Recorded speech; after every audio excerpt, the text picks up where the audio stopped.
Live.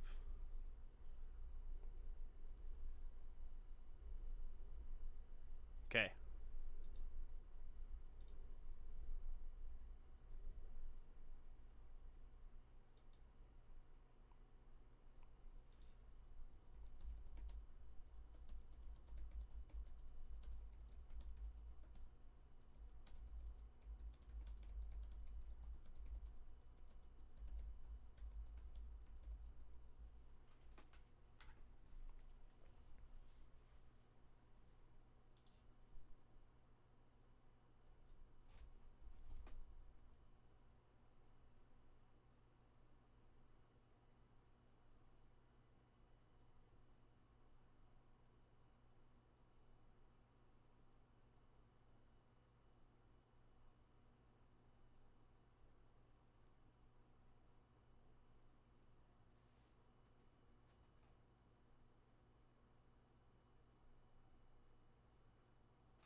Check, check. Good evening, ladies and gentlemen. We'll start our show shortly.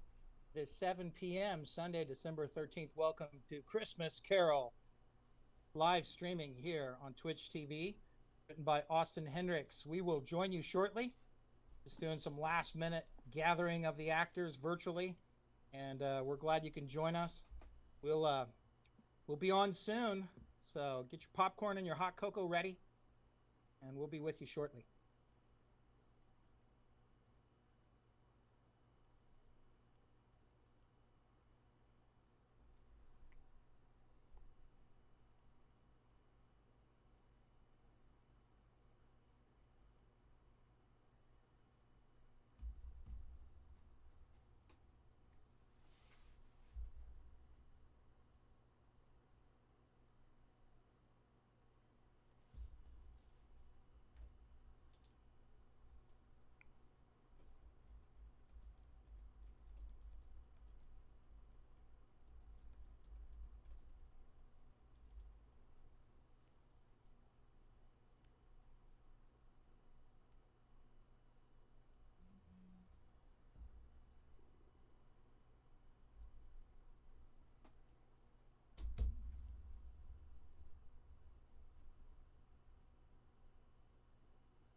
Good evening, folks. We got some people tuning in.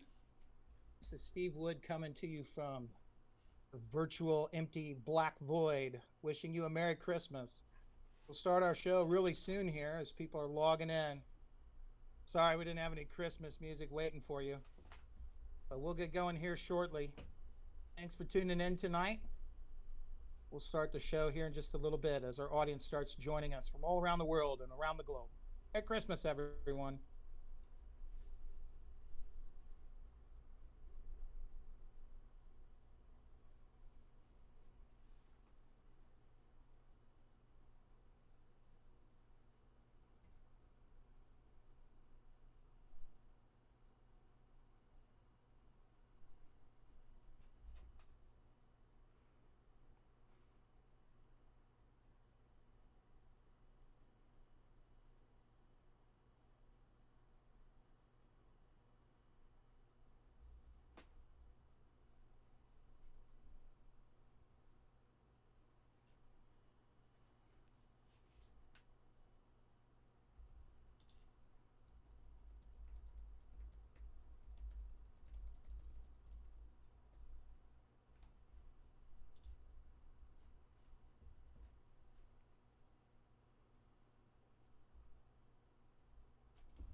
think we're on. I think we're on. I think we're on Twitch TV tonight. Good evening. We're going to let some folks join us. My name is Steve Wood, and I'm the director of your production tonight. And we've got some people tuning in from all over the world. It's just a little past 7 o'clock Eastern Standard Time. We got friends from all over the global U.S. and maybe other parts of the world. If you were here tonight expecting to see Dungeons and Dragons on Danny Brothers channel, we're going to do a different kind of Dungeons and Dragons tonight, a Christmas Carol. We're going to start here in just a few minutes, really soon. My name's Steve Wood. Glad you could join us. I think, how many do we have on Twitch TV right now? I can't actually see it. I'm on a different. Let me check our messaging here. How many do we have watching right now, team? 35 of you have joined us. 35 so far. Thank you. Wait, just like maybe a minute or so. We were going to lead you in Christmas carols, but some of us are tone deaf. By that, I mean I'm tone deaf. And so you can sing at home. Next time when we do this, we'll make sure we greet you with Christmas music. We'll have a bouncing ball at the bottom. You can sing along at home. Hope you have your hot chocolate ready. You got your favorite blanket cuddled up. Our show will be just under 2 hours. It's a full Christmas Carol production. Special effects. We've pulled out all the stops tonight for you virtually. I think our actors are ready. All right, actors. If you'll join me visually, let's wave at our audience and we can get going. I'll introduce you and we'll go ahead and start. So let's meet our actors tonight. There they are. Look at these beautiful people. We've been rehearsing since August. I think they started writing in August, maybe. So three wonderful young ladies. Sarah Dugan, give a little wave. Sarah Dugan is streaming from Chicago. And Eiley Height is here in Grant County, just a few towns away from me. She's there upstairs. And all the way out in New York City on the East Coast is Liz Kelsey. So Sarah, Eiley, and Liz with us tonight. And then also in Chicago, a very handsome man with the new clean-shaven face, Navar Watson over there in Chicago. I think maybe just an apartment away from Sarah, actually. And also in New York, in Brooklyn, I think, right? Brooklyn. Yes, Brooklyn.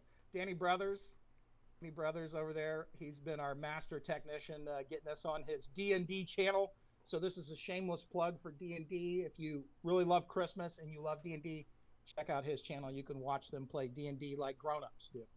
And then also in Grant County is Mr. Austin Henricks, who actually wrote this for us as well, and he's going to act in it as well. So without further ado, we never did name our company. We are called Zoomerific. That's our fake new name. And so it's cheesy. It's terrible. And so we're glad you could join us. And without further ado, no need to delay this any longer. Let's get going and tell you a Christmas Carol, Charles Dickens, adapted for Zoom by Austin Henricks. Thank you for joining us tonight. Really quickly, just want to say a special warm thanks. I did want to say this. We had three generous donors who made it possible for us to buy some props and things. PB Logistics there in Indianapolis. Thank you for supporting us. PB Logistics. Raphael and CJ. Hope you're watching. Thank you for also supporting us too. We appreciate you. And then this individual wanted to remain anonymous. So out of respect for them, they will be anonymous. Without you three, we wouldn't have been able to do some of the special things we're going to get to do. So we really do owe you a lot. So without further ado, Merry Christmas to everyone. And now we present to you a Zoom production of A Christmas Carol by Charles Dickens, adapted by Austin Henricks.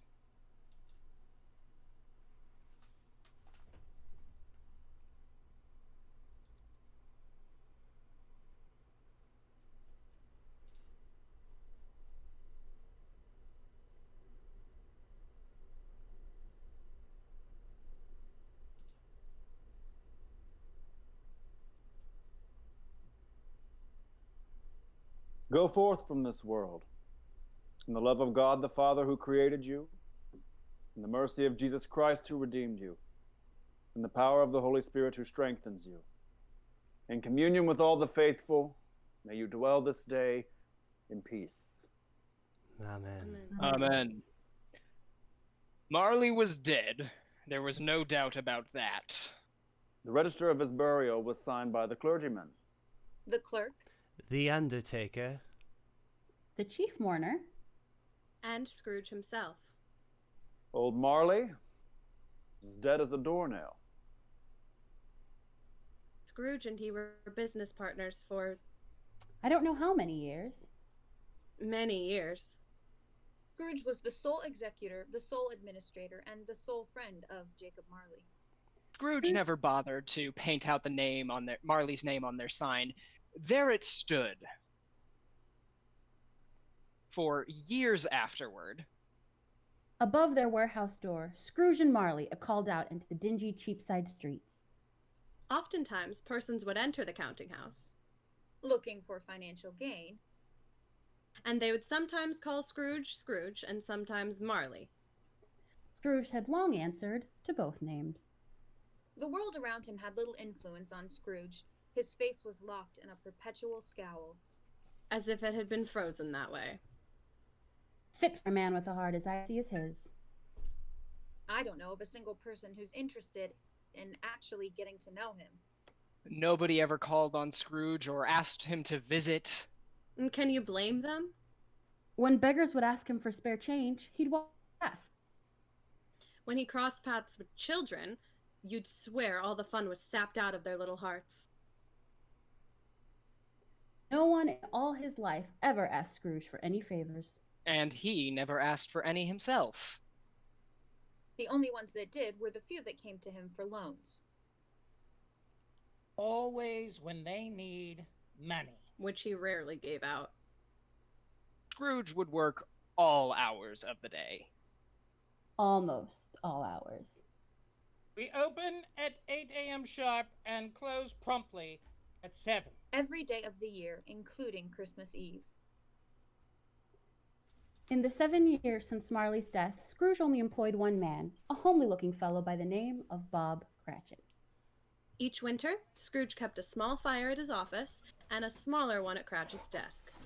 It may as well have been a single lump of coal. I hear Scrooge pays him almost nothing. I hear he doesn't give him a lunch break. I hear Scrooge docks his pay for every minute he's late. I hear he refuses to let Cratchit take a single day off to see his family, even on Christmas. Why a man like Bob Cratchit chooses to stay with a miser like Ebenezer Scrooge is beyond even God's knowledge. It is certainly beyond mine.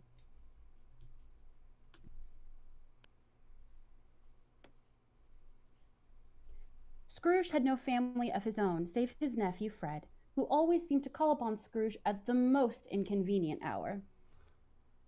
Merry Christmas, Uncle. God save you. God save you too, Mr. Cratchit. Happy Christmas to all here at Scrooge and Marley's. Merry Christmas to you. What was that, Uncle? Humbug? Here you go with your humbugging again, Uncle. Always humbug around Christmas, isn't that right? Befitting to such a horrid holiday, nephew. Certainly you don't mean that, Uncle. I do, nephew. What reason do you have to be merry this time of year? You're poor enough. And what reason, Uncle, do you have to be so morose? You're rich enough. I? Rich? Ah, rich enough is not a concept I'm familiar with. There's only poor and not as poor. Bah! Humbug, humbug, I say. Oh, come now, Uncle. There's no reason to get all upset. Reason to be upset when I have to share the world with fools like you, blabbering on with your Merry Christmas.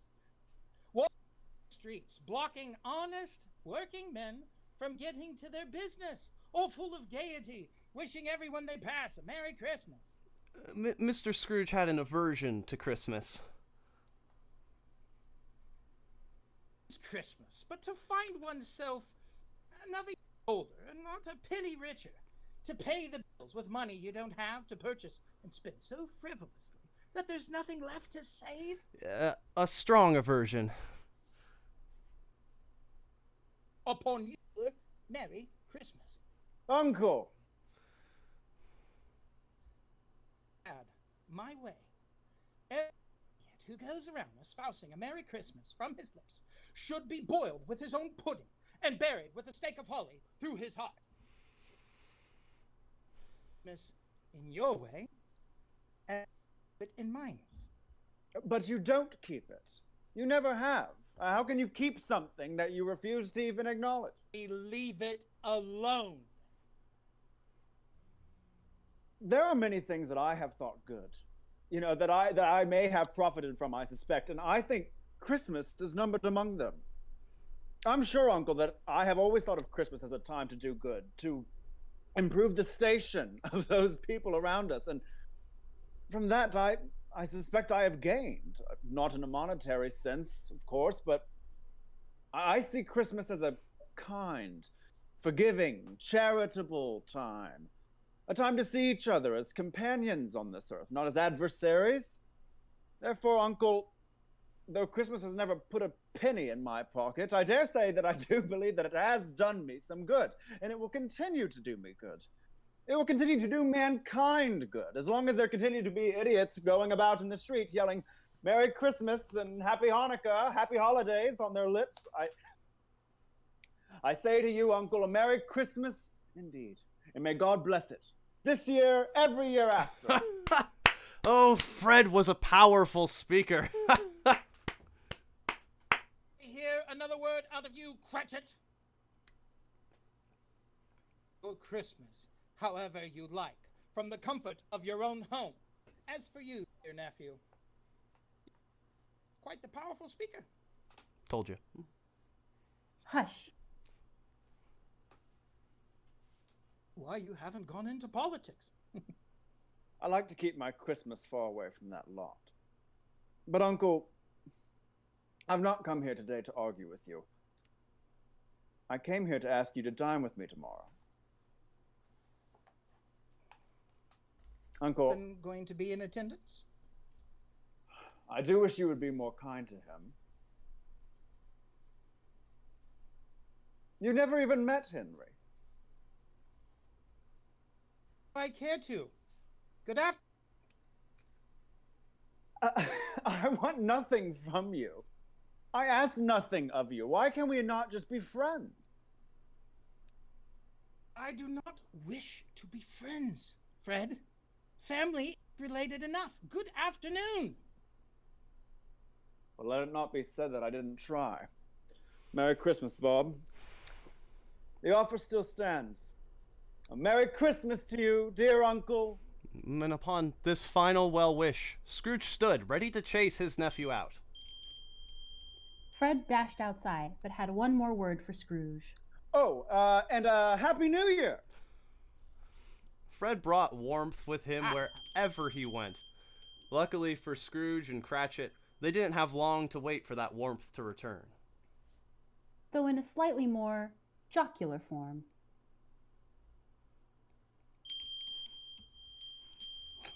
Good afternoon. Good afternoon. Scrooge and Marley, we figure. Do we have the pleasure of conversing with Mr. Scrooge or Mr. Marley? He has been dead these 7 years. 7 years this very night. Our fervent condolences. We never wish to offend Mr. Scrooge, living or dead. Though we hope to leave the living alone slightly more often. Forgive us, for we have not introduced ourselves. This is Mr. McMahon. And this is Mrs. McCann. John. Apologies from McMahon and McCann, again, for bringing up your fallen friend. Foul fact for us to flaunt so flagrantly.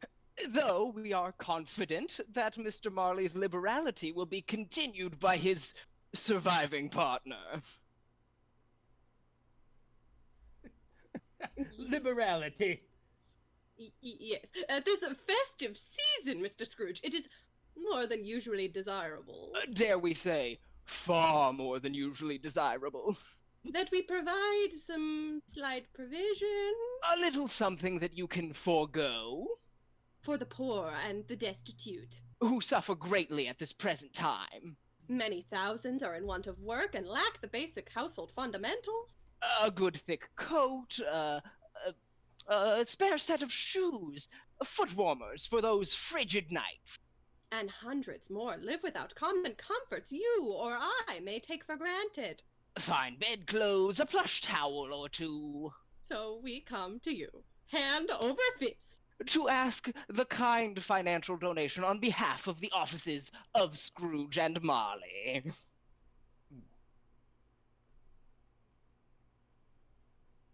Pardon me? Are they... Well, are the workhouses, are they still in operation? Indeed they are. Though I wish I could say they were not. And the necessary acts of government to provide for these, what did you call them, destitute? Those laws are in their full vigor, I trust. All very busy, sir. Oh. I'm very glad to hear it. I was afraid that something had happened to stop them in their useful course. Few of us were attempting to raise a fund to buy some meat and drink for our less fortunate friends. We choose this time because it is often the hardest time of year to provide for one's family. And want is felt by many thousands. We would greatly appreciate anything that you have to give.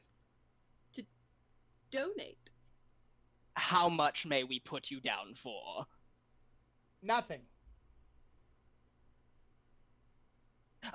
Oh, you wish to remain anonymous. I wish to be left alone. As it may appear to you, I am a very busy man. I cannot afford to make idle people merry. I cannot afford to make myself merry. I support the establishments I have mentioned through taxation, and that is far more donation than I care to give. Those who are poorly off must go there, rather than send their emissaries to hound me during business hours. Many cannot go there. And many would rather die than face the prospects of overwork and isolation. Well, if they had rather die, they had better do it and decrease the surplus population. If they intend to beg for money from hard-working men, such as me and Mr. Cratchit there, then they had better find better uses of their time. Every man should tend to his own business and keep their noses out of others, no matter the want. Whatever is keenly felt. My business is my lifeblood, and I should recommend they find one of their own rather than leech mine. Good afternoon, gentlemen.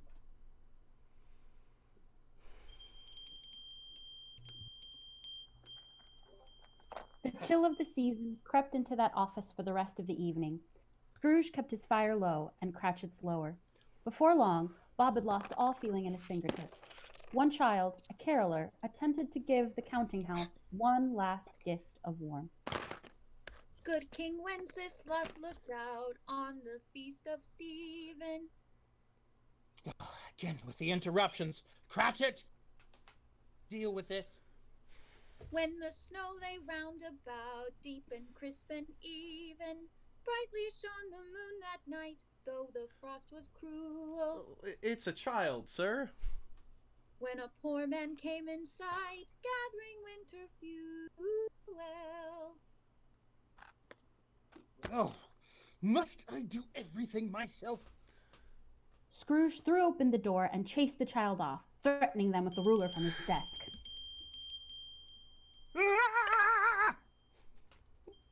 There was no soliciting at Scrooge and Marley's, regardless of age.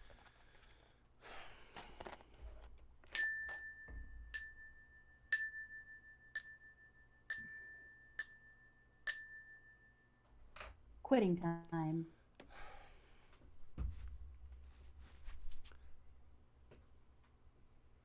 Suppose you'll want a day off tomorrow? If it's convenient, sir. It is never convenient, sir. Not fair, either. Taking out a day's wages for no work? It is only once a year, sir. Poor excuse for picking a man's pocket every 25th of December. Must have it, then so be it. be here all the earlier the next day. Of course, Mr. Scrooge. Thank you, Mr. Scrooge.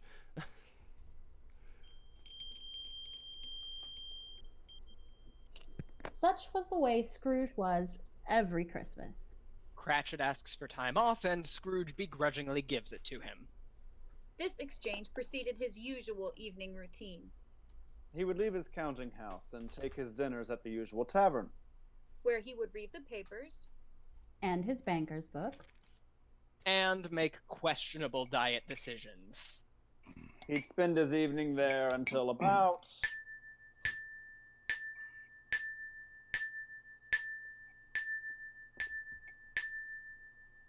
9 o'clock. When he would promptly make his way home. making a point that no one stop him. After all, he had so many places to be. Merry Christmas, Mr. Scrooge. Humbug, you're in the way. Scrooge lived in a grand house. Much grander than one man with few possessions needed. Marley had willed it to him upon his death. But it was far too much space for Scrooge to use all to himself. Many of the rooms served as the Metropolitan Museum of Dust. With rotating exhibits from the occasional dead bug. As Scrooge approached his maison, he fumbled with his keys for a moment. When his eyes locked onto the ornate knocker he had passed so many days before.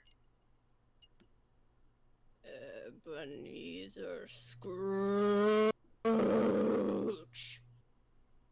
Oh. Scrooge's home was dark. Far darker as he chose to keep the shutters closed. He continued his usual evening routine, changing into his bedclothes, lighting a fire, and beginning to settle in for some light reading before bed, making sure to lock the door to his bedroom.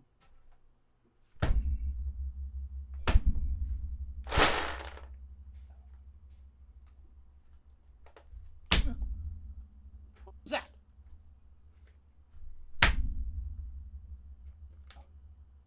A shutter. I've opened a shutter, that's all. I must remember to close this on a blustery evening. That must have been it, an open shutter.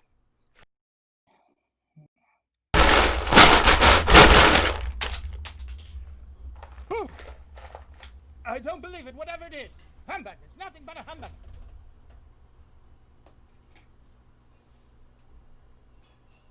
Oh.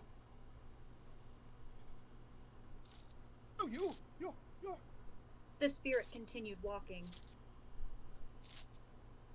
Cold eyes locked on Scrooge as it walked toward the chair. Oh, no. What do you want with me? You may sit down. I have done so. I'm quite comfortable standing. The supernatural always bests the natural. Scrooge was forced into a chair by unseen hands.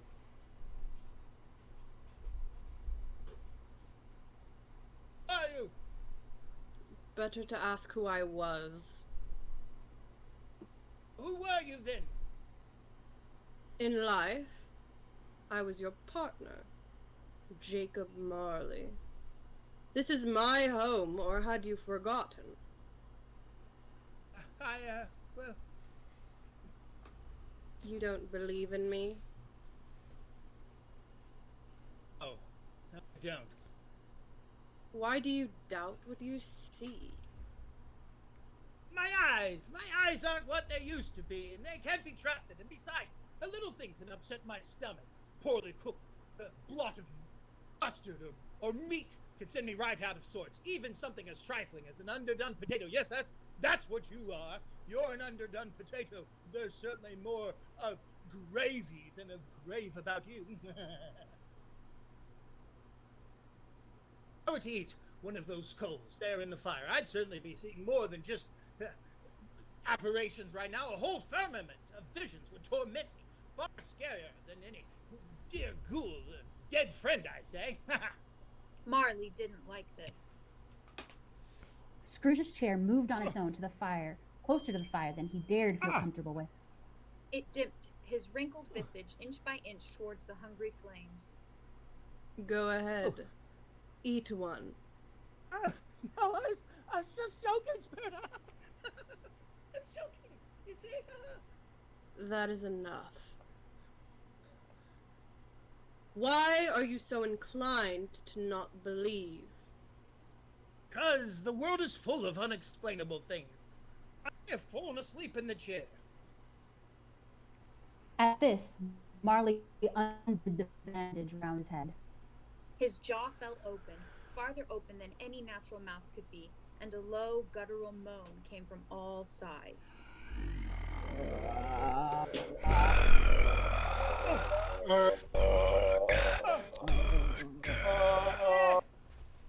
Mercy, Spirit! Mercy! Have mercy! You've proven yourself! You've proven yourself!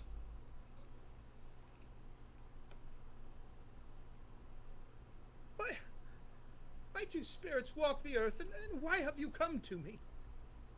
It is required of every man that the spirit within him should see everything the world has to offer. If that task is not accomplished in life, then it is condemned to do so after death. But it cannot engage with anything it sees. It must witness what it cannot share, but may have shared in life. Why then do you wear such a heavy chain? What is its purpose? I wear the chain I forged in life. I labored it, link by link, and yard by yard. I hammered away at its cold metal links, bent it into the weight I now carry. I created my very punishment, that I now bemoan. Your chain was as long and as heavy as this 7 Christmases ago. Are you aware of the weight that you bear, Ebenezer? The great weight of a chain around your neck that grows denser with each passing hour. It presses on you even now, Ebenezer. Oh, Jacob! Jacob, my dear friend Jacob Marley! Is there nothing good you can tell me of what comes after? Speak some comfort to me! But I have none to give. Comfort comes from other ministers, to other kinds of men, not to men like you or I. I am doomed to walk the places I never set foot, where I never dreamed of going. I cannot sleep. I cannot rest. I cannot find a moment respite, lest the chains bury itself deeper into my very soul. My spirit never walked beyond our counting house. It never saw anything more than its own visage in every coin, every dollar we made in that damnable hovel. I am doomed to forever roam this earth, this purgatory, Ebenezer. I must gaze upon every face I dared not look at in life. Must have been very slow about it. Slow? To be dead these 7 years and still be in London, of all places. You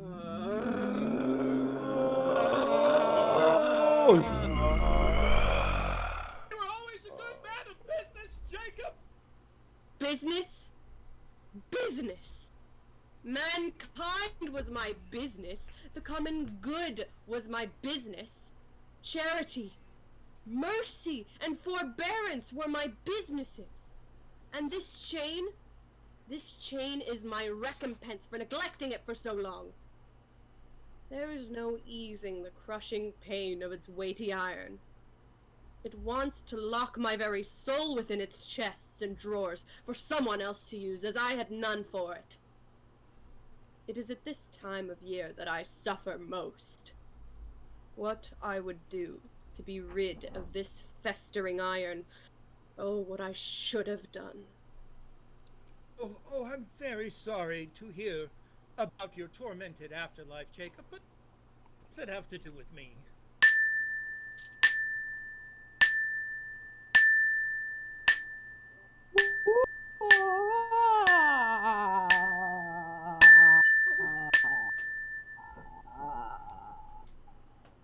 My time is nearly gone.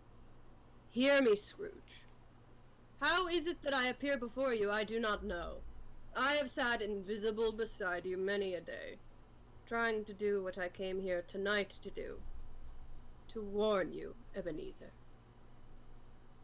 On me. You have a chance to escape my fate. You yet may evade your hungry shackles if you heed my words. You will be haunted by 3 spirits. Oh, I really rather wouldn't. Then you may expect nothing less than the constant weight of your neglect, wanting nothing more than to seek what it hungers for.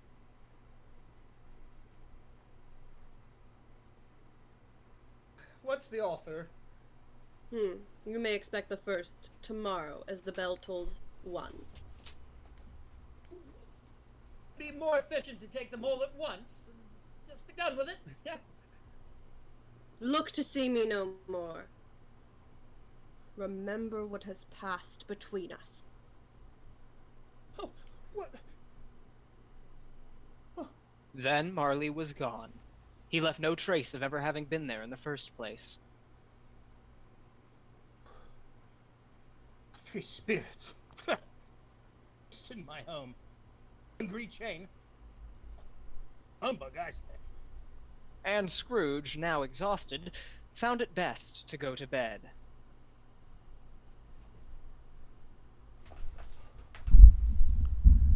Scrooge was a light sleeper, which is why he took special care of his sleeping arrangements. Sleep mask, no light, and blackout bed curtains. All precautions for visual disturbance.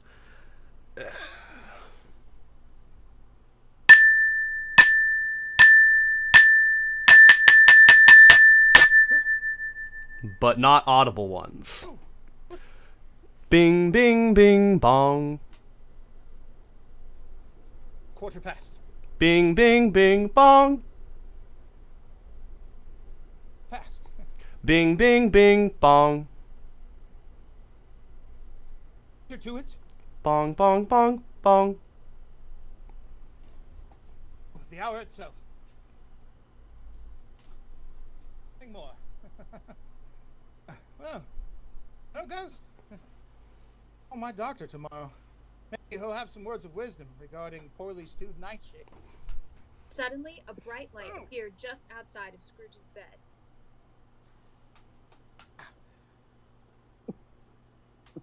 Impossible, it's hardly night. Scrooge drew back the bed curtains and...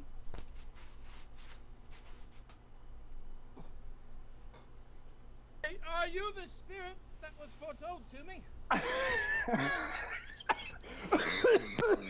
Let me cough first. I am. Well, who are you then? I am the ghost of Christmas past. Past? No, your past.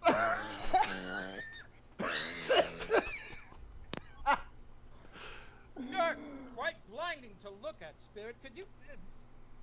that you have on your head, is that a hat? Could you put that on? Would you so soon ask me to hide the light that I give? Is it not enough that people like you made me this cap, forced me to wear it so low upon my brow? I do not mean to offend, Spirit. I just mean that I'd like to retain what eyesight I have left. Sounds fair. Yeah, thank you. What business do you have with me? Your welfare. My welfare is quite all right. Night of unbroken rest may have done me more good than whatever you have in mind, Spirit. Your redemption, then. Come, rise, walk with me. The room melted into the air around them. The well-worn floorboards became snow and leaves underfoot. And the quiet of the night was broken by the sound of children's laughter.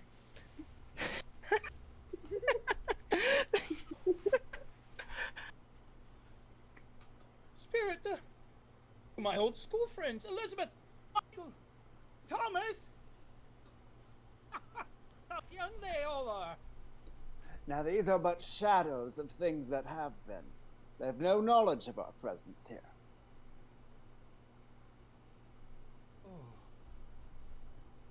Oh, I remember this place all too well. You know the way? Oh, it. Spirit, I was a boy here. I could walk this blindfolded. Now, the school is not quite empty. A single child, neglected by his family, left all alone. Christmas was always a time of joy for other children. Not Ebenezer. Never for Ebenezer. He was left alone year after year. Joy to the world, the Lord is come.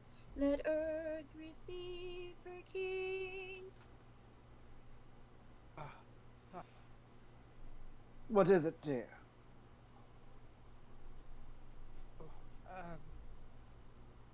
There's a being at my door this afternoon. Let's see another Christmas, why don't we?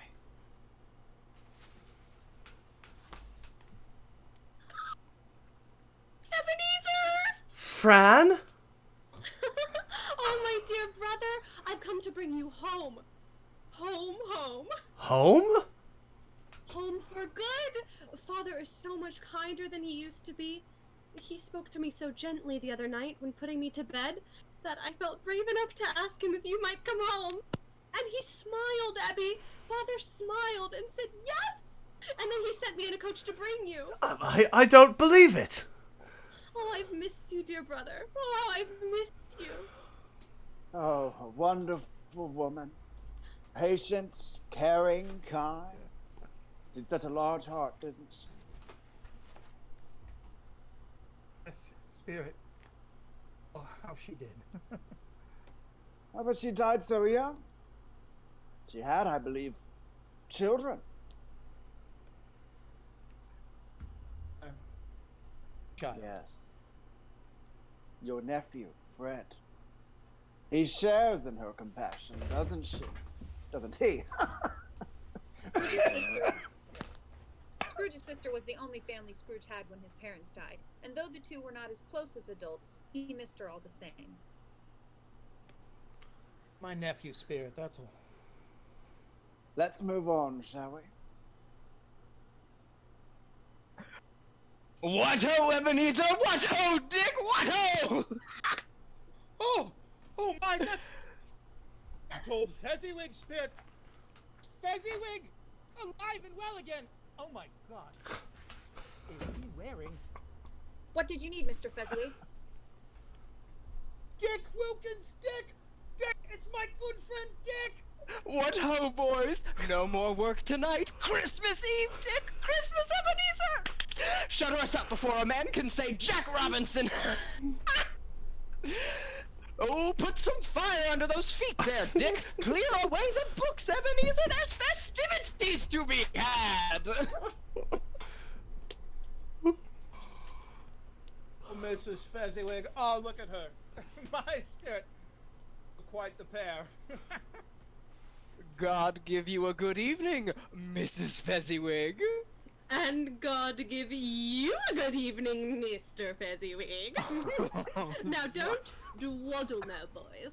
I wouldn't want something so grand as the Fezziwig Christmas feast to be delayed because you were distracted. I wouldn't dream of anything less, Mrs. Fezziwig. Well then go get the roast, dear boys. I believe it's already here. Oh, naughty.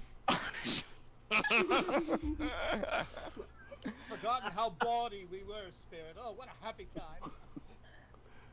Good evening, Mr. Fezziwig, Mrs. Fezziwig. Oh, my dear Isabel, good evening. I'm very pleased you have chosen to spend your Christmas Eve with us once again. I am sure your father is very jealous he couldn't make it this year. I told him I'd take note of everything that happened and would tell him about it when I returned tomorrow morning. Oh ho! Planning a big night, are we, Miss Isabel? Mrs. Fezziwig! What a girl does at a holiday party is her own business, and none of ours, Mr. Fezziwig. Oh, quite right, Mrs. Fezziwig. Let us start the evening, shall we? Dick, my boy! Dick, bring out the drinks! Festive treats for a festive feast. We have gathered you all again tonight. On Christmas Eve. In celebration And what a celebration it is. of the most generous, Most munificent, most plenteous, most eleemosynary time of the year. when friends and family can gather together in In Oh. joyous rapture of the coming of the Lord. a time when I have gathered everyone most dear to me and my family, Most dear to us, indeed. when we can all enjoy the fruits of our labor and join each other hand in hand in most marvelous merrymaking, mirth, and marvelous magnanimousness. And feast, Mr. Fezziwig. You mustn't forget the feast.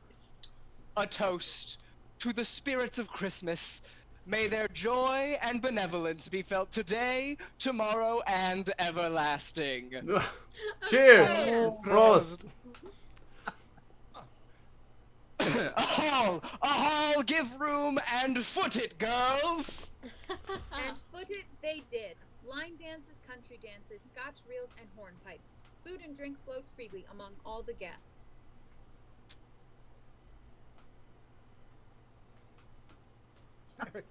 Spirit, you've taken me to a happy time. I notice you seem to have the dancing bug yourself.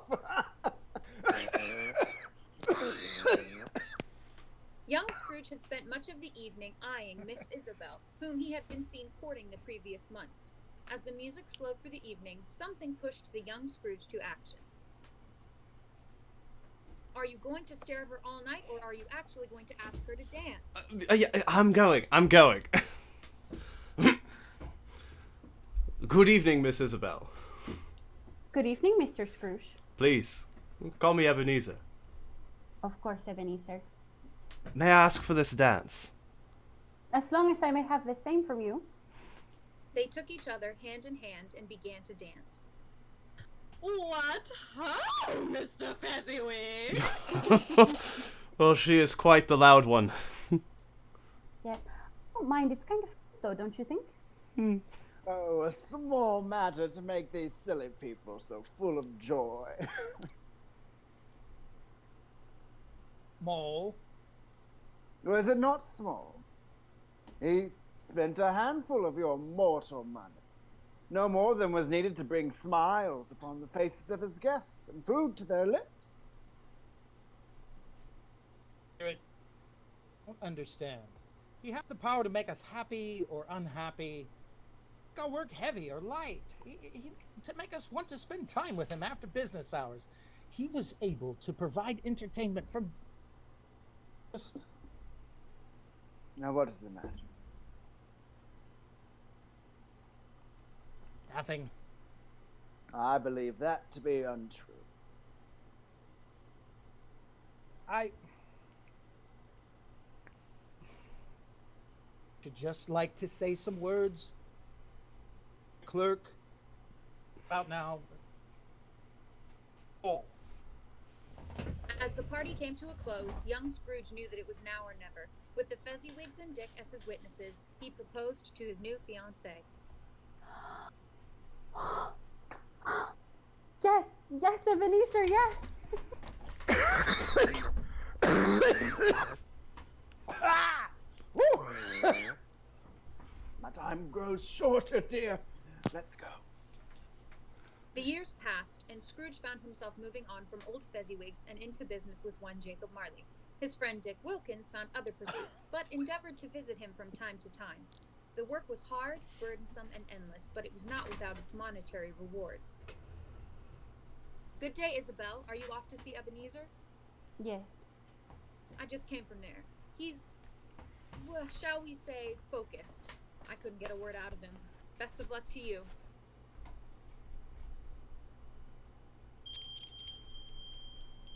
Ebenezer, were you planning on coming by this evening?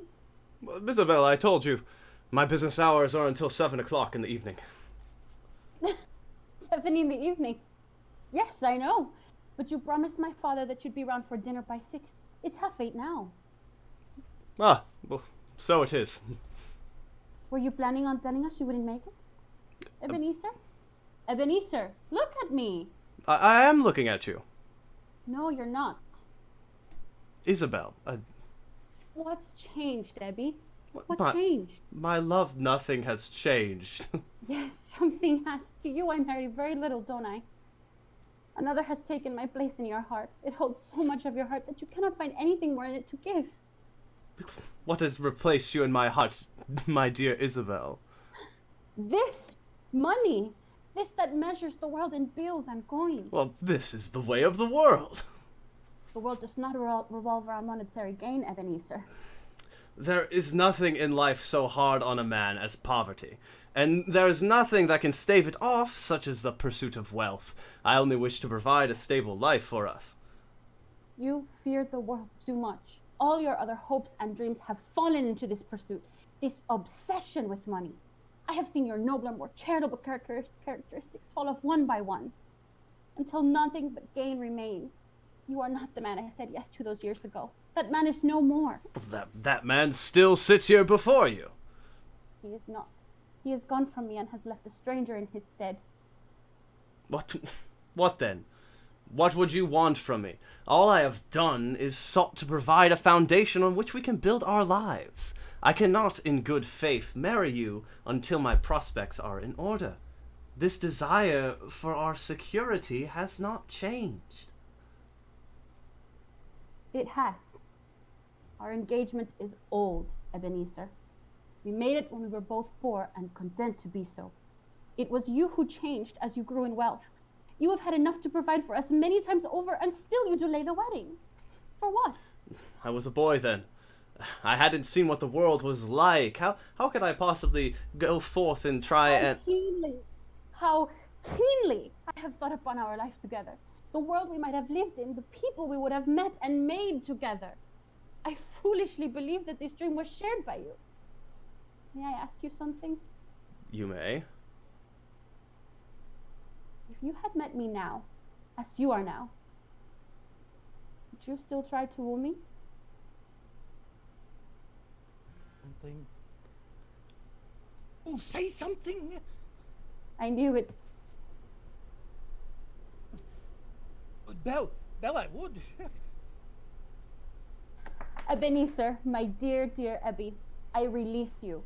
With a full heart, for the love of the man you once were, I release you.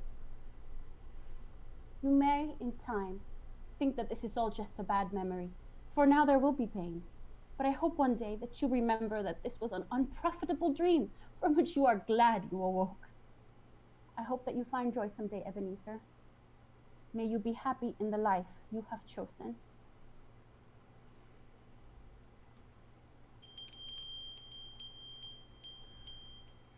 Why are you just standing there? Go after her. Do you hear me? Go after her. Humbug. Fool. Miserable little fool. There was one final stop that the spirit wanted to show Scrooge, a Christmas much more recent than the others. Spirit? This place. Got a good end, dear wife and dearest daughter. Or was she not allowed to pursue her own joy? Chose to squander your own? I saw an old friend of yours today, Belle. Oh, who was it? Guess. That's not fair. She wasn't with you. She has a point. One guess. Okay, fine. Was it Mr. Scrooge? Indeed it was. Your mother's quite clever, isn't she? Not as clever as me. Indeed you are. I wonder who you got that from. Not from your side of the family. Okay. You know, I'd be offended if it wasn't true. Okay. Well, I passed Mr. Scrooge today in his office, and I heard that someone was saying that his partner has died, or is about to die. To think, though, a man like that, completely alone in the world. To think. It serves him right, frankly. I wouldn't trust him as far as I could throw him. Move me from this place. These are but the shadows of things that have been. I cannot change them any more than you can. Why does he deserve to be alone? Well, because he's a greedy, greedy man. And greed is a sin. Right, Father? Spirit, remove me. I cannot bear it. All forms of it. Your mother got out of Mr. Scrooge's life rather quickly when she realized the depth of his avarice. But then I left. And what a wonderfully happy life I have now with my family. I wouldn't trade it for the world. Spirit! This is what has passed. No more, no less. I will remove myself! Took the spirit's cap and forced it upon the crown of the ghost's head, snuffing out all light in the room.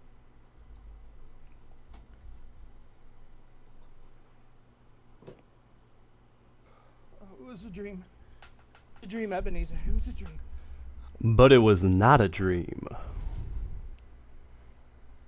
Like all things we wish were a dream, it was just as real as you or I. As promised by Jacob Marley. The second ghost was now at hand. Ebenezer Scrooge! You.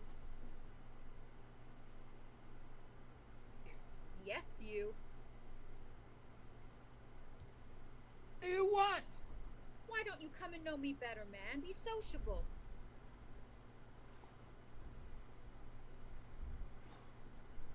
Why? Look at all this food. As Scrooge entered the other room, he encountered a bounty like none had ever seen. Apple ales, boiling bisques, crisp cabbages, and creamy cheese. Dripping duck, elegant eclairs, fried fritters, and flowing fudge. Pretty fancy, right? This must have cost a fortune. Not nearly as much as you think. You may have whatever you wish. Go on. I am the ghost of Christmas present. Look upon me.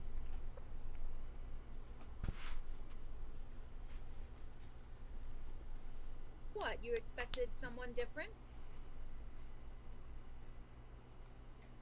I was expecting to see someone closer to the last visitor. Well, you have never seen the likes of me before, but I do think you have walked with the older members of my family these last years. Any siblings, Spirit? There are over 1,800 of us. Here, touch my robes. Sure, I may stain them. I have over 1,800 brothers and sisters. You think a little fruit stain will bother me? With the simple touch, Scrooge and the spirit were brought midday in the heart of London. They walked through crowds of people, getting the last of their holiday shopping in. All the while, the spirit tossed some peculiar dust into the shoppers' totes.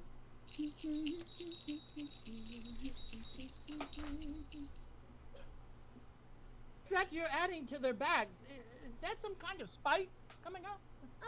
Of a sort. Would it apply well to, kind of dinner?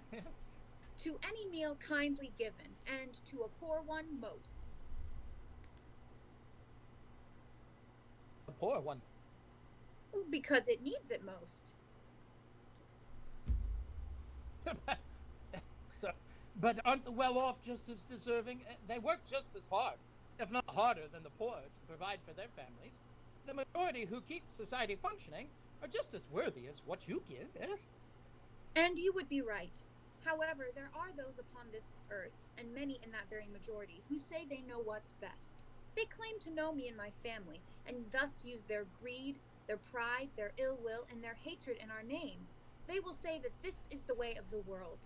All that we ask is that you treat your fellow man with the same kindness and humanity that you wish to be treated with. Those that do not do this are as strange to us as if we had never known them in the first place. We do not ask for comfort in this request, rather for engagement and humility. Mark me, Ebenezer Scrooge, we do not know those who do not do as we have asked. Their actions and inactions only serve to profit themselves.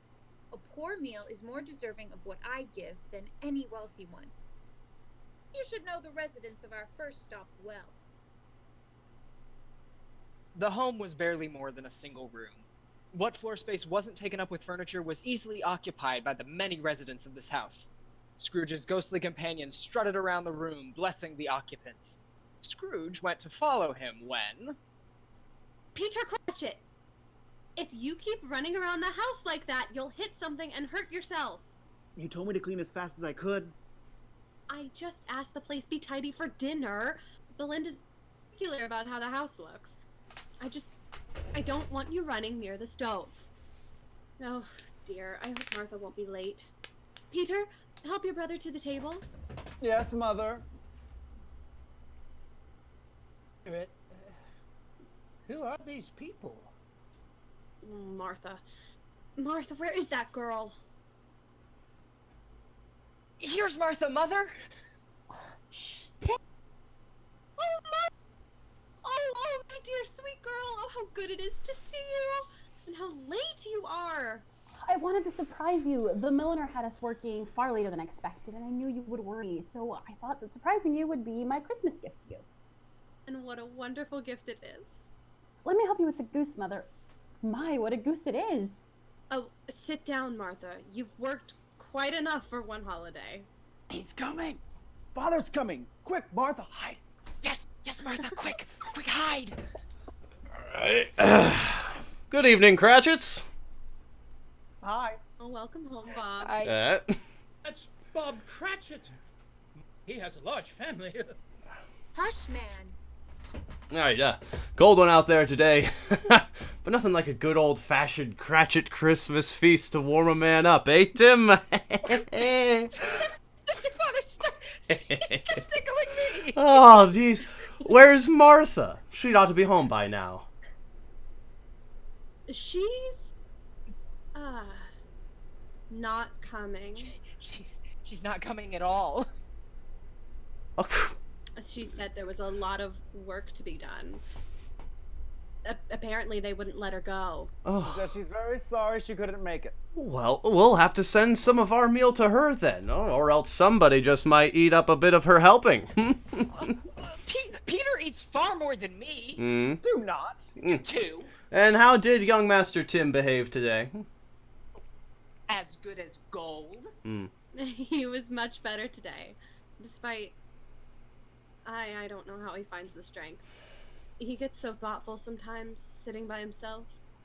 He told me today that he hoped people saw him in the church because he was a cripple, and that people might remember who made the lame walk and the blind see.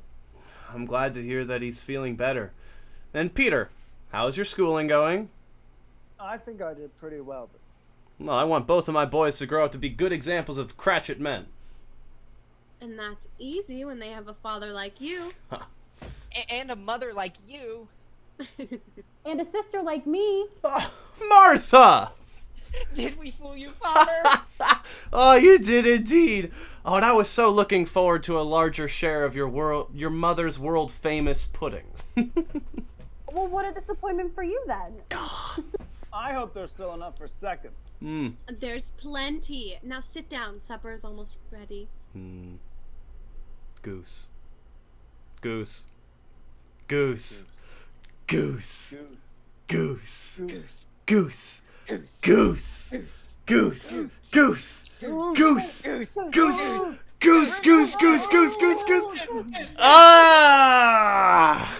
That is quite the bird, Mrs. Cratchit. It's a little small. No, but, I'm certain that it tastes wonderful. you haven't even tried it yet. That is quite the bird. Oh, smells wonderful. She must be quite the cook to make such a meal from his salary. A salary which you control.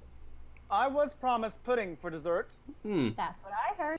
Yes, Mrs. Cratchit, where is that world-famous pudding? Nearly done.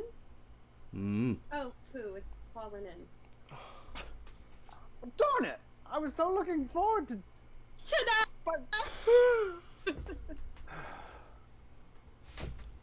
Mother, don't scare us like that. Oh, before we partake in this elegant dessert, I propose a toast to the founder of the feast, Mr. Ebenezer Scrooge. Founder of the feast? Bob, it was your hard-earned money that bought this food. Mr. Scrooge had nothing to do with it. Well, it was his money that I earned, therefore, to Mr. Scrooge. Fat lot of goodies done for our family. Emily, please, it's Christmas. Fine.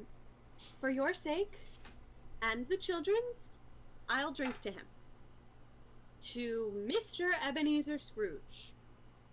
May he have a long life, and his padded pockets afford him a very comfortable Christmas.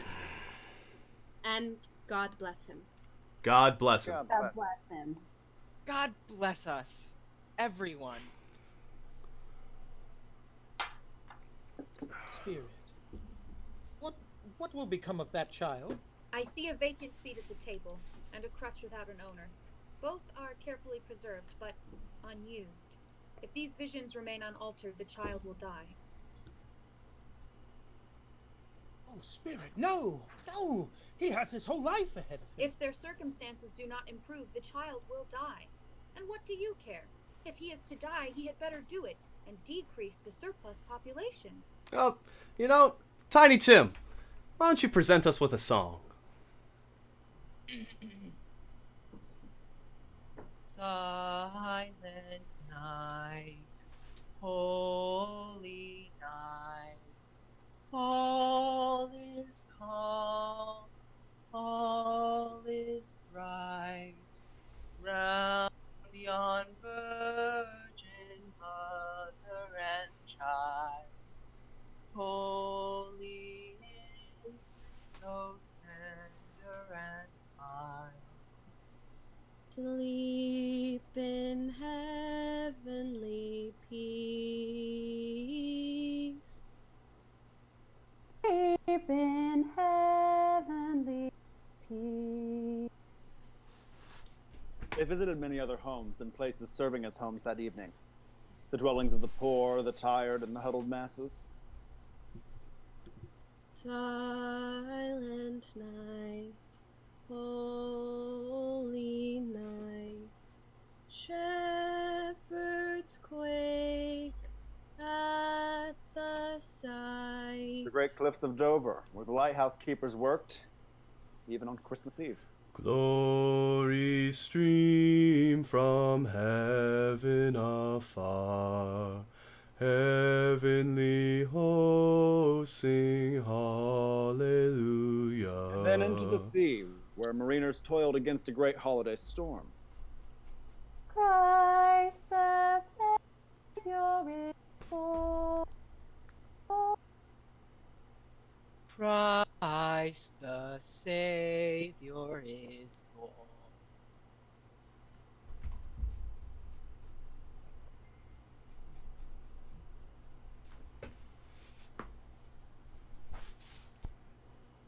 Mute.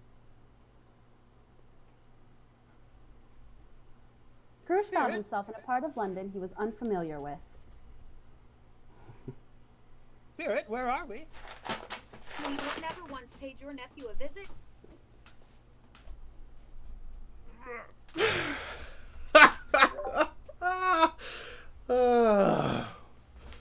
And then, where are you? Where'd you go? Oh I'm my sorry. God. You're in the middle of a story and you just leave me like this. No, I have tell. to go. Okay. Okay, then tell. No, what did he? What did he say next? Oh, what do you think he said, my dear husband? Humbug! That's what he says about everything. What else would he have said?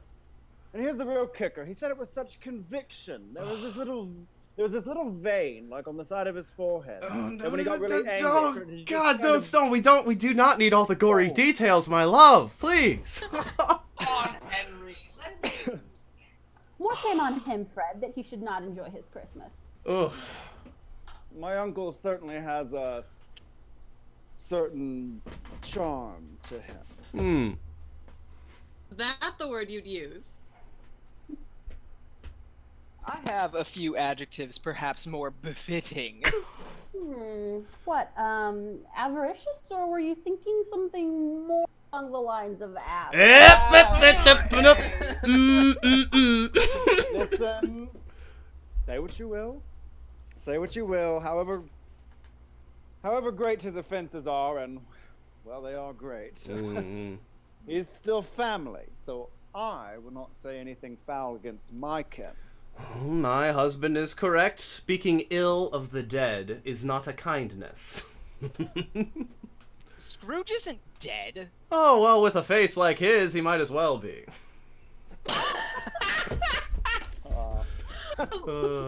Fred, do tell us.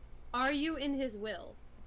Okay. Now, if and when he dies, Henry and I intend to use his money in ways that he never could, or ever would, really. You know, I've heard it said that Henry has holes in his hands. He can't hold on to a dime. Well, what good would it do me? We already have everything we need to live comfortably. I am constantly baffled that Mr. Scrooge refuses to even give a fraction of his wealth. I mean, he doesn't even use it.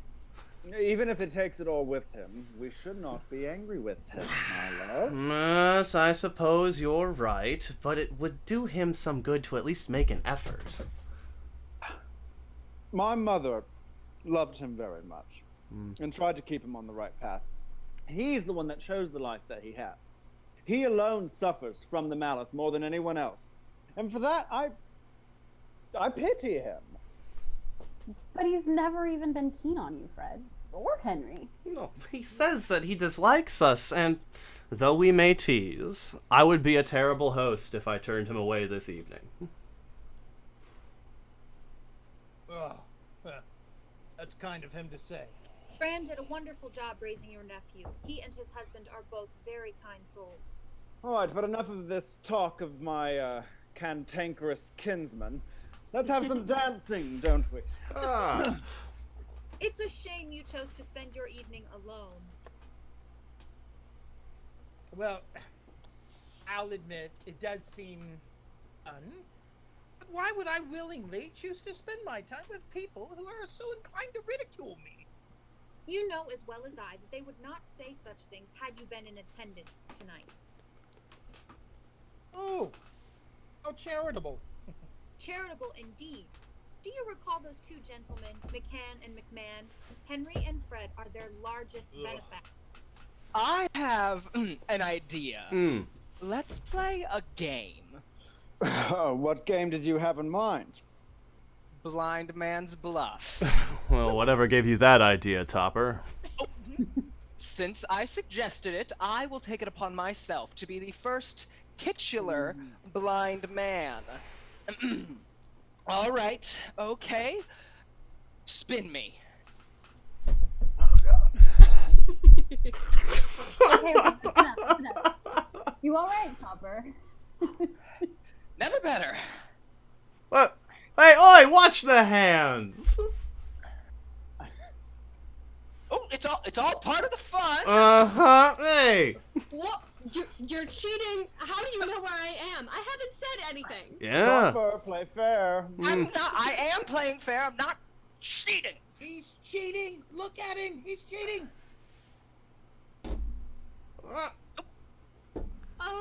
Oh, I've been caught. Okay, then. Now, let's see who we have here. Not Henry. Oh, and certainly not Fred. Let us have another game. Yes, great idea, dear. How about yes and no? Excellent suggestion, Henry. I'll go first. All right, I'm ready. Is it a person?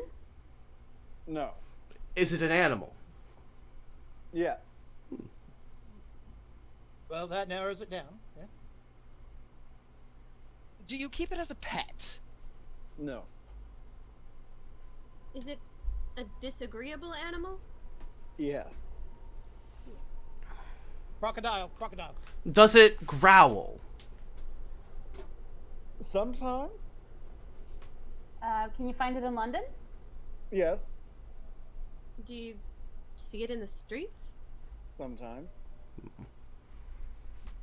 A feral cat. That's what he's thinking of, Spirit. It's a feral cat. Oh, can you find it in the market? No. Is it a horse? A dog? A bear. None of the above. Cat. It's a cat. I know what it is, Fred. I know what. What's your guess then? It's your Uncle Scrooge.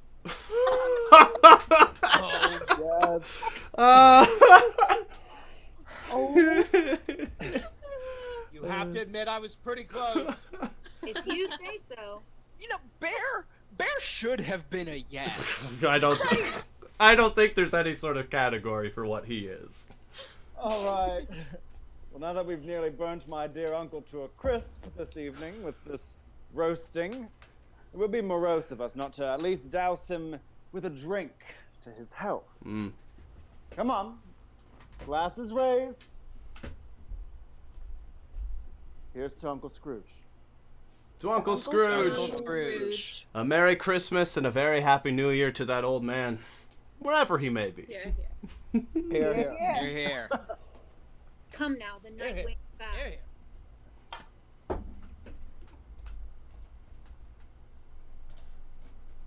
What an evening. Hey, I feel how light and young. Spirit, thank you for showing me so much joy. Spirit, it was... Spirit, have you grown older? Are spirits' lives so short that they only last one night? My time upon this globe is very brief. It ends tonight. Right, but tonight is... Tonight at midnight.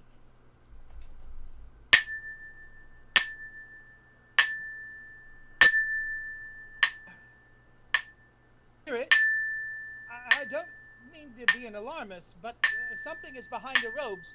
I can't quite tell. Is that a hand? Or a claw? Why don't you see for yourself?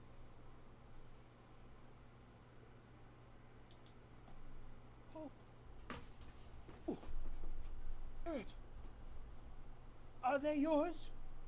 They are man's. The boy is ignorance and the girl is want. Beware them both and of all their brood. But most of all beware the boy. On his brow I see doom written. Deny it, Ebenezer, deny it, and slander all those who tell you it is better to turn a blind eye. Spirit, have they no one to help them? Are there no prisons? Are there no workhouses? Are the necessary acts of government still in place?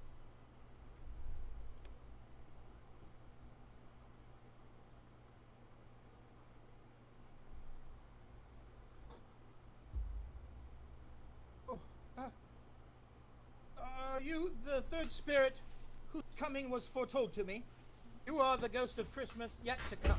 You are to show me the shadows, things that have not happened, but will sometime before us. Is that true?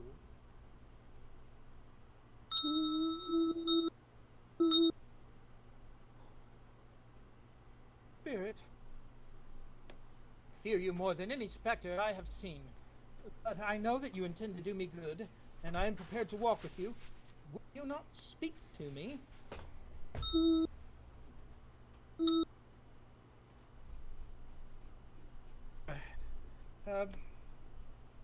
On spirit, the night is waning fast.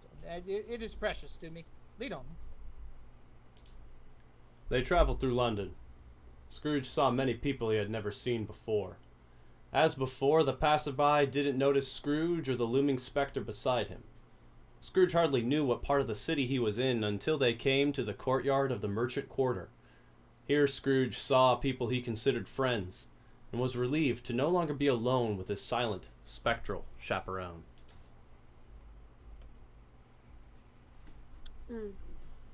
Cold, isn't it? Seasonable for Christmas time. I suppose it is. Fellows, I don't suppose you've heard about old Scratch, eh? We have. We have. Have you heard anything new? I don't know a whole lot about what happened, unfortunately. Only thing I know is that he's dead. When did he die? Last night, I believe. Drat. That's just lost me a bet. Why? What was the matter with him? Oh, God knows. Wasn't murder, was it? Wouldn't be surprised now, would I? But no. Oh. What's he done with all his money? Well, he's not giving it to me. That's for certain. I'm not even sure where it's gone. Left to his company, perhaps.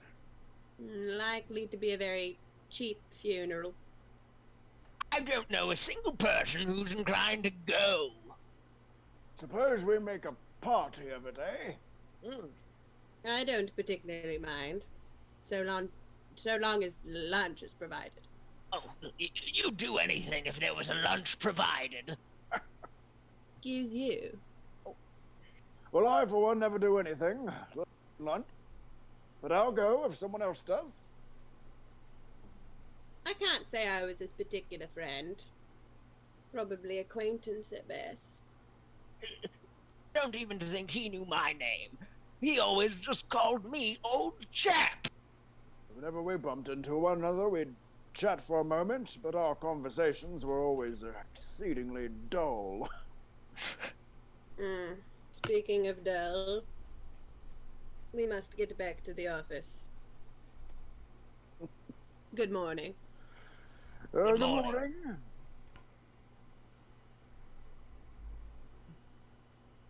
Spirit, what are they speaking of? But the spirit offered no answer. Instead, they walked deeper into the city. The buildings became those unlike Scrooge had seen. They were boarded up, bricked off, or just abandoned. The two arrived at a hovel in the back of an alleyway. He had explored more of London. Had he explored more of London, Scrooge would have known that this was where the most lucrative business in all the city occurred.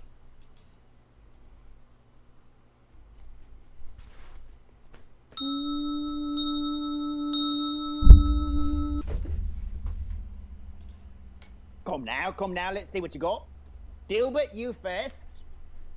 I wish I had a bit better judgment. I would have taken a lot more than I did. What's the wicked old screw gonna do with it all now? Let's see what I got. Some sheets, a towel, 2 teaspoons and sugar tongs, a few boots.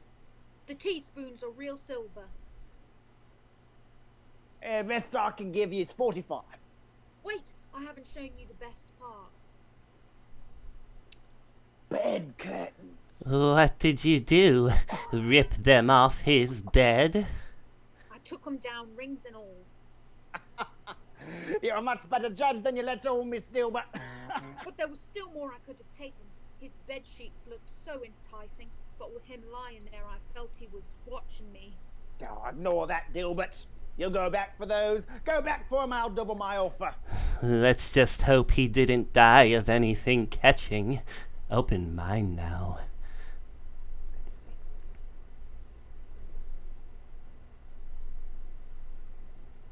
Is this... The shirt he was to be buried in. Look through it all you'd like, you won't find a single hole.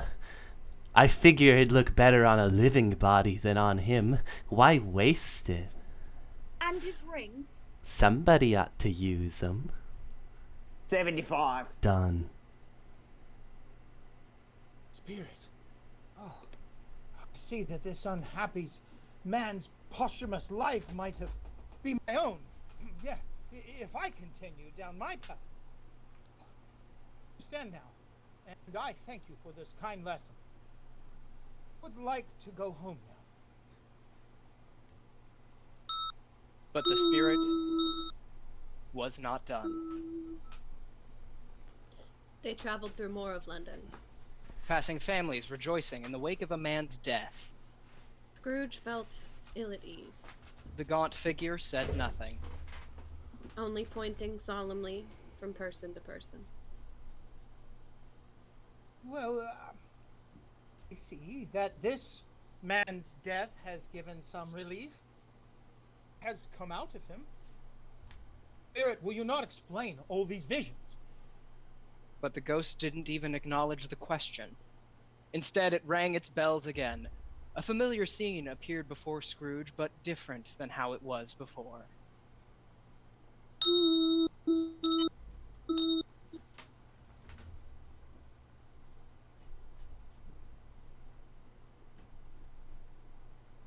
Father, you must find something to do. Sitting around can't be good for you.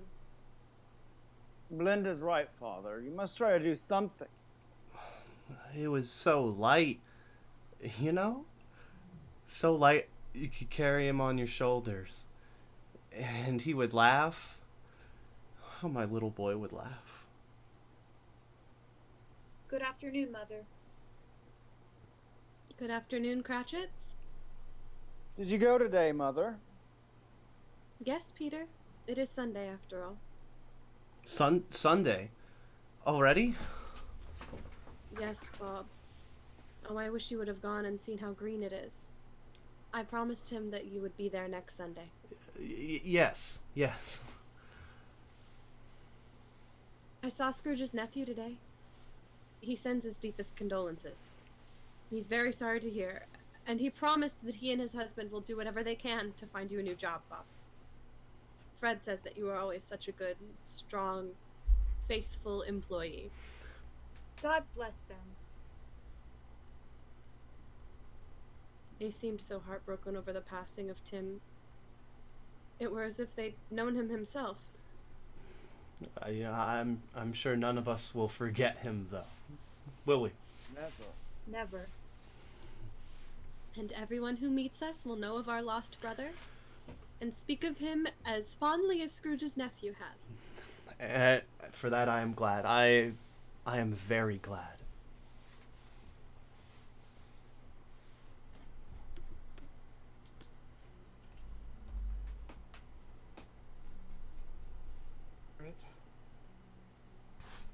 Has died. See now that your predecessors were right. Tim's health. It's not the person that everyone was speaking about. Who is it whom everyone is so glad has passed?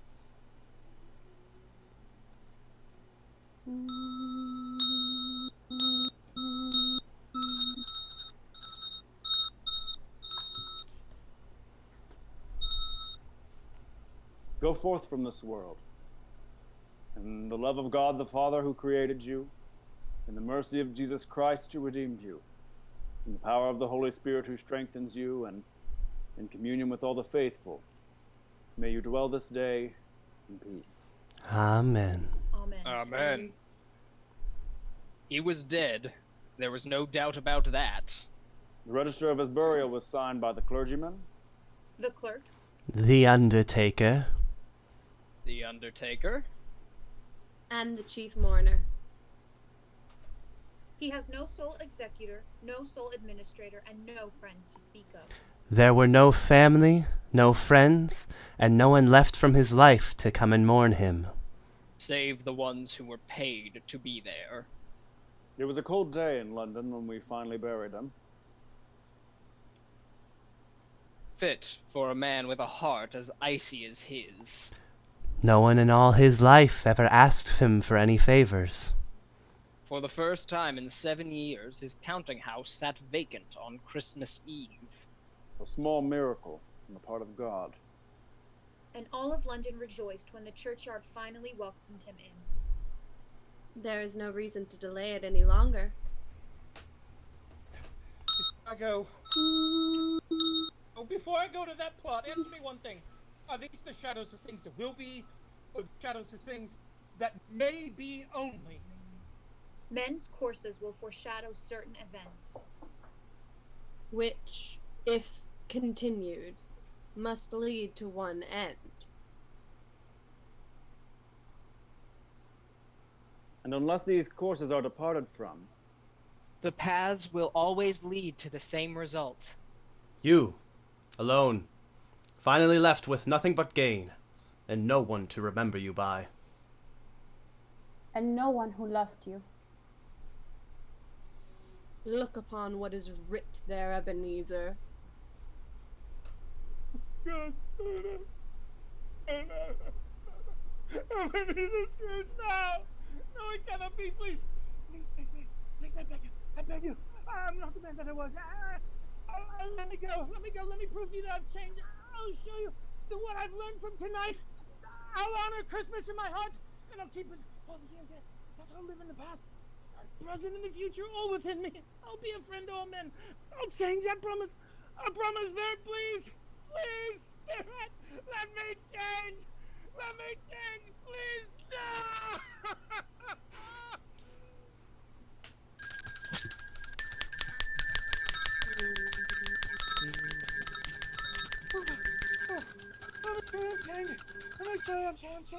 I've changed. Oh.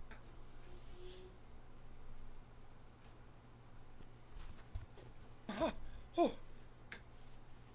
This is my bed. This is my room. Dear heart. Oh. Jacob Marley. Oh, heaven and God be praised. Oh, my bed curtains. My bed curtains. They're here. Oh, they're still here. And I'm here. I'm alive.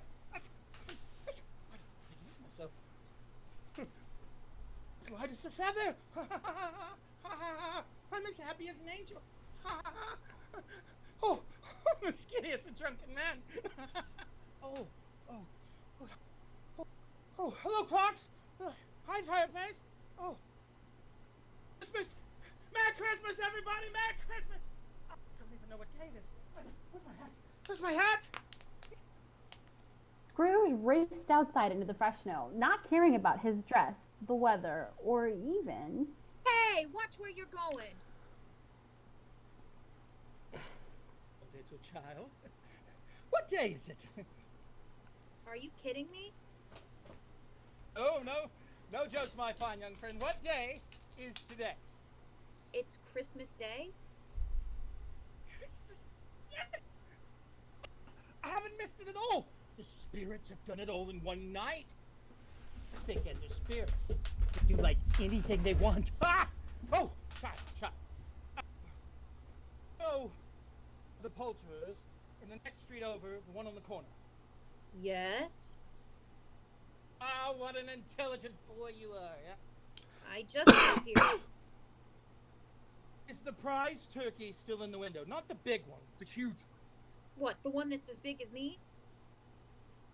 The one that's as big as... Yes, that one. Go and buy it. I'm 10. Of course you're 10. Oh, yes.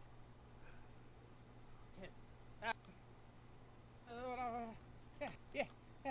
Here. This money. Yeah. And have them bring it here. And I'll tell them where they can deliver it. Come back with a man, and I'll pay you £5. No, 10.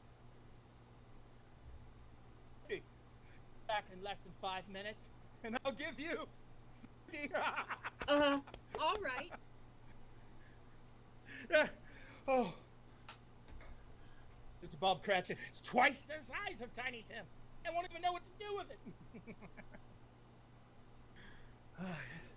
What a day. But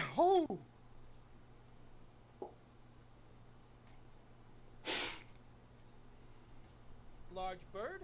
Yeah, it's a bird, isn't it? Yes? Well, will surely pad their stomachs for days to come. Madam, do you know, Cratchit? I've heard the name. I want you to take that turkey to him, and don't tell him who sent it. Here. And what about me? No, what about you? Yes, of course.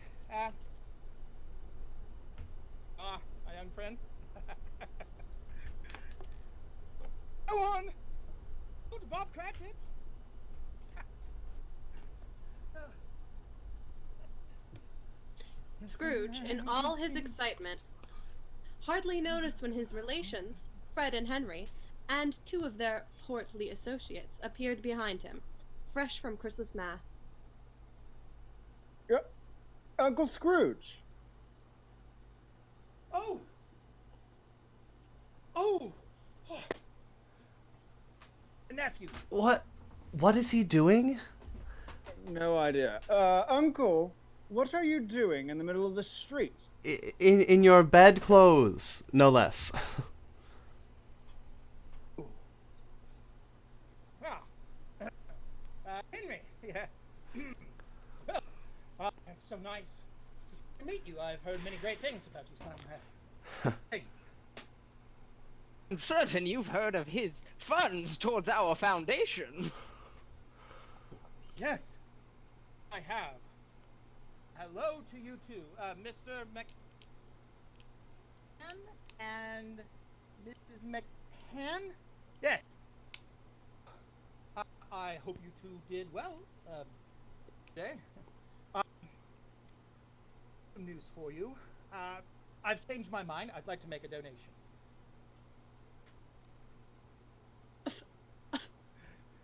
Forgive me? This is not at all what we figured you would be, Mind that. Cool behavior. Goings on of an old man with a calloused heart. I promise a cheer every year from now on. I will donate whatever my nephews donate.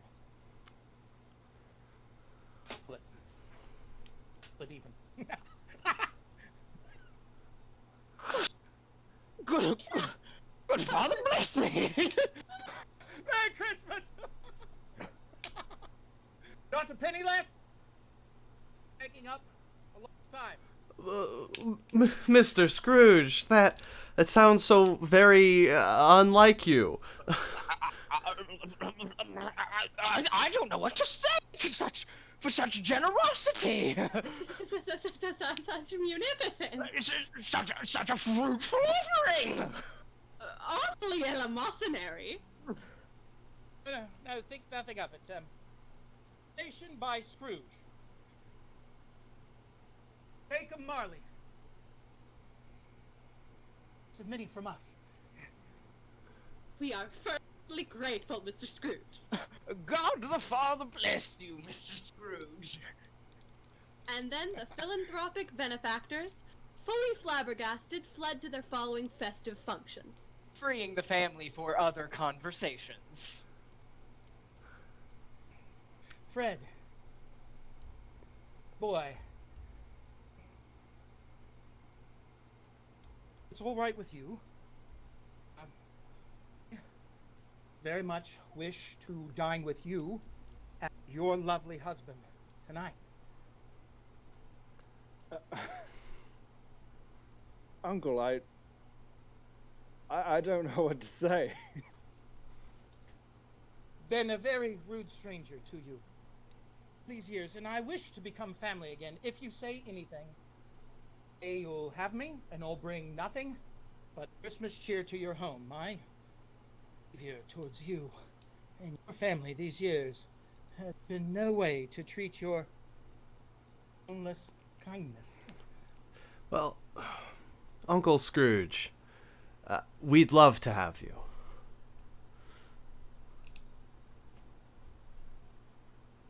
You, my sons. Thank you. Merry Christmas to you. To you and your family, Merry Christmas. Scrooge's generosity didn't stop there. The next day, December 26th. Bob Cratchit arrived at Scrooge and Marley's. 15 minutes Oh, late. jeez. Why a man like Bob Cratchit chooses to work for a man like Ebenezer Scrooge is certainly beyond my knowledge. Ham. Cratchit. You any idea? It is It's just a quarter past. quarter past.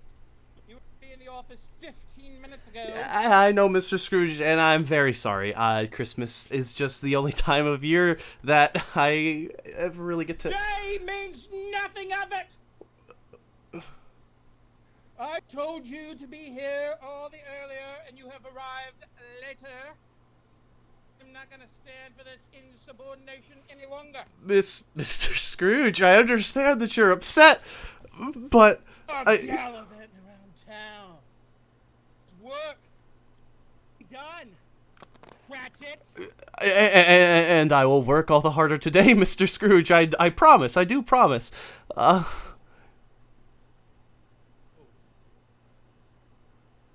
Just think that working harder will earn your praise from me. Well, Bob Cratchit, is that what you think?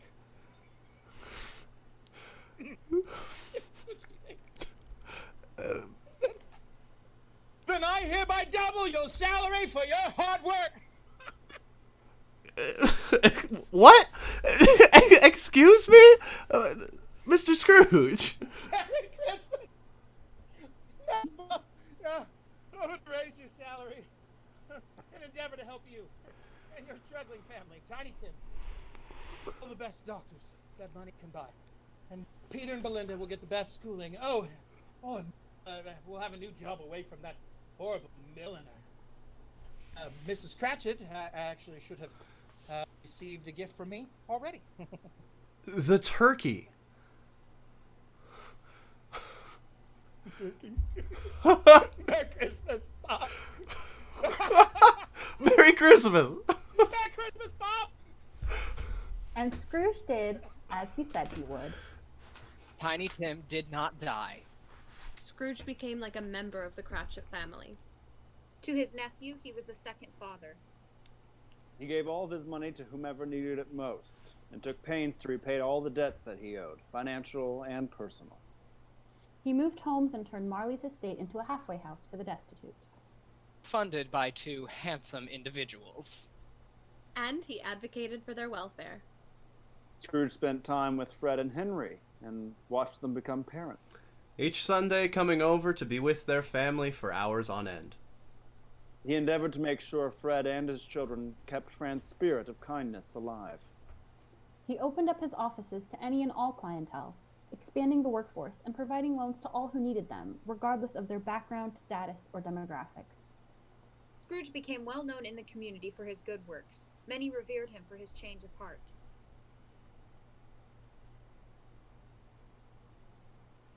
Finally died. Men do.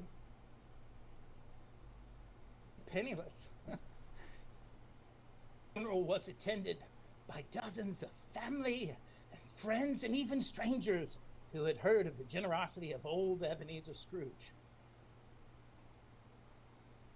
His headstone read his final wish to the world. One he learned from Tiny Tim Cratchit. God bless us. Everyone. Everyone.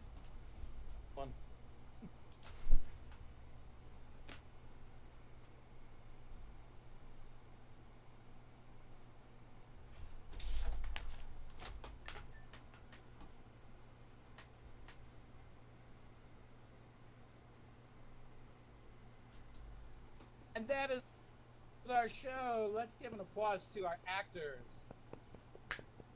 Merry Christmas, everyone. Let's have our actors come out. Take a bow, actors. Austin Hendricks, our writer, Tiny Tim, Mr. McCann, Topper. Good job, Austin. Topper. Sarah Dugan, Belle, Isabel, the Ghost of Christmas Future, and Martha Cratchit, among many other things. Sarah Dugan.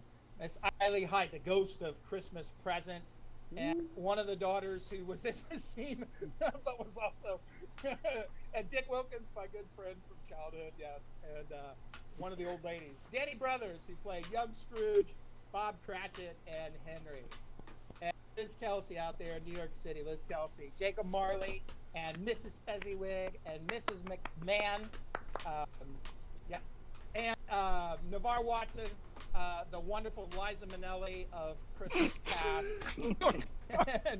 and Fred, and many others, the priest as well. And I'm Steve Wood, and I was Scrooge. Thank you all for joining us. And he did We great. wish all of you a Merry Christmas. A special thanks to Danny Brothers, who handled most of our tech.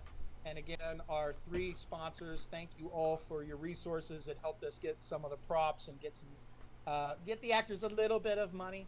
We're going to try to have a recording of this available too. All of us will probably share that on our social media if you weren't able to join us. Without further ado, Christmas, everyone. And that's the end of our broadcast tonight. Thanks for joining us tonight. Thank you all. Peace. I'm going to turn off the broadcast. Good night, everybody.